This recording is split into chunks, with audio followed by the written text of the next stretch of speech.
A ver, pensemos en esto por un segundo. Los modelos de lenguaje grandes, los famosos LLMs, están por todas partes, ¿no? Pero, ¿y si su verdadero potencial no fuera solo tecnológico? ¿Y si nos estuvieran dando una llave, una nueva forma de entender el laberinto más complejo que existe? ¿Nuestra propia mente? Esa es la pregunta que nos va a guiar hoy. Piénsenlo. ¿Y si la clave para entender cómo pensamos, cómo razonamos, cómo funciona nuestra cognición, estuviera, de alguna manera, dentro de una máquina? Bueno, para empezar a desempacar esto, arranquemos con la primera parte de la historia, el potencial, el increíble potencial que tienen estos modelos para funcionar casi como un espejo de la mente humana.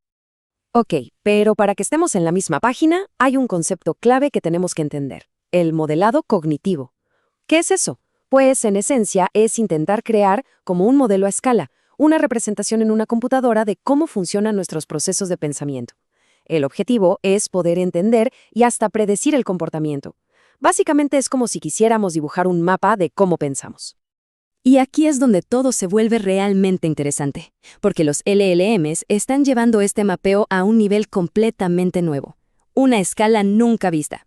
Ya se usan como una especie de superpsicólogos para estudiar cómo tomamos decisiones, o incluso como agentes económicos simulados en experimentos. Y lo más loco es que en muchas tareas superan a los modelos cognitivos que se usaban antes. De hecho, ya se empieza a hablar de ellos como posibles modelos cognitivos generalistas, o sea, que podrían modelar un montón de procesos mentales a la vez. Y ojo que esta conexión no es para nada superficial, va mucho más profundo. Por ejemplo, en el campo del lenguaje, los modelos Transformer, que son, digamos, el motor detrás de casi todos los LLCs que conocemos, son tan precisos que pueden llegar a predecir las respuestas neuronales de nuestro cerebro. Paremos un segundo a pensar en eso. Esto sugiere que hay un vínculo, casi fundamental, entre cómo procesan la información ellos y cómo lo hacemos nosotros. Y lo más sorprendente de todo es que a los LLMs les han salido habilidades cognitivas que nadie les programó de forma explícita. De repente, de su entrenamiento, han surgido capacidades como la inferencia causal, la teoría de la mente, hasta razonamiento lógico. Y claro, esto nos deja con la gran pregunta. ¿Es solo un truco estadístico muy bueno? ¿O de verdad está pasando algo más profundo ahí dentro? Pero claro, como pasa con todos los espejos, si nos fijamos bien, empezamos a notar que el reflejo no es perfecto. Para nada. De hecho, este espejo tiene grietas, y unas grietas bastante grandes, que nos muestran las limitaciones, las fallas cruciales de estos modelos. Y para entender estas grietas, hay una diferencia clave. Pensemos en dos tipos de competencia lingüística. Por un lado, la formal, la gramática, la estructura, el estilo. En eso, los LLMs son casi perfectos, casi humanos. Pero por otro lado está la competencia funcional, y ahí es donde la cosa falla. Esta requiere entender el contexto de verdad, razonar, y ahí su rendimiento es irregular. Dicho de otra manera, pueden sonar súper elocuentes, pero muchas veces no tienen ni idea de lo que están diciendo. Hay una frase de los textos que lo clava. Si a la IA se le presenta un problema totalmente nuevo, se congela. Y es que es así. Nosotros, los humanos, nos adaptamos, improvisamos. Pero la IA, frente a algo que nunca ha visto, se bloquea. Le falta esa flexibilidad, ese sentido común que para nosotros es tan común. Entonces, si tuviéramos que resumir esas grietas en el espejo, serían estas. Primero, les cuesta muchísimo generalizar a problemas nuevos. Segundo, fallan en tareas súper simples de teoría de la mente con que les cambies un detallito. Tercero, sus ideas, sus conceptos no son consistentes. Y lo más importante de todo, carecen de esa comprensión profunda que da el sentido común. Aquí está el punto clave entonces. No son solo imitadores poderosos de nuestras fortalezas. También son imitadores muy poderosos de nuestras debilidades. Básicamente, copian nuestras debilidades. Heredan todos nuestros sesgos y nuestros patrones de pensamiento irracionales.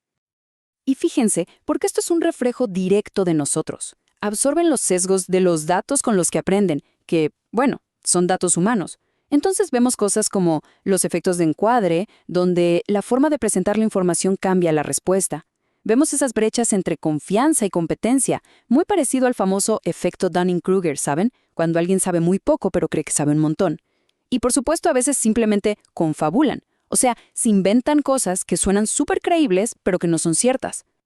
Ok, entonces, si el espejo está roto, si el reflejo es imperfecto, ¿qué hacemos? ¿Lo tiramos? No.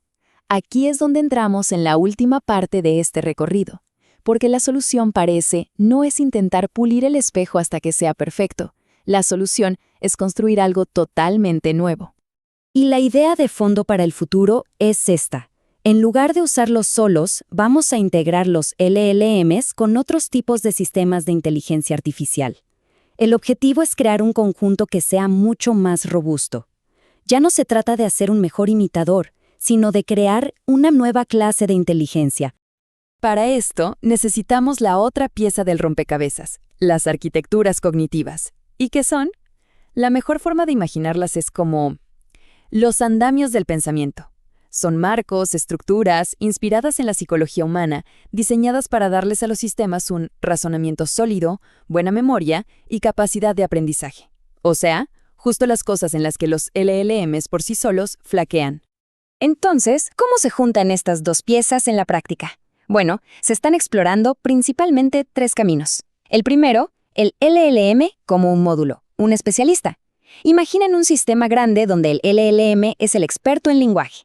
Segundo, el LLM como un agente, como el director de la orquesta que controla a otros componentes. Y el tercero, que es el más ambicioso, es la fusión neurosimbólica, juntar el poder de las redes neuronales con la lógica pura y dura del razonamiento simbólico. Y el porqué de todo este esfuerzo queda clarísimo si comparamos. Los LLMs por sí solos pueden ser frágiles, pero un sistema híbrido es mucho más robusto. El razonamiento de un LLM puede ser inconsistente, pero en el híbrido es estructurado y lógico. Son menos flexibles por sí solos, pero en conjunto son más adaptables. Y hasta más eficientes. Al final, la idea es esa, combinar lo mejor de los dos mundos.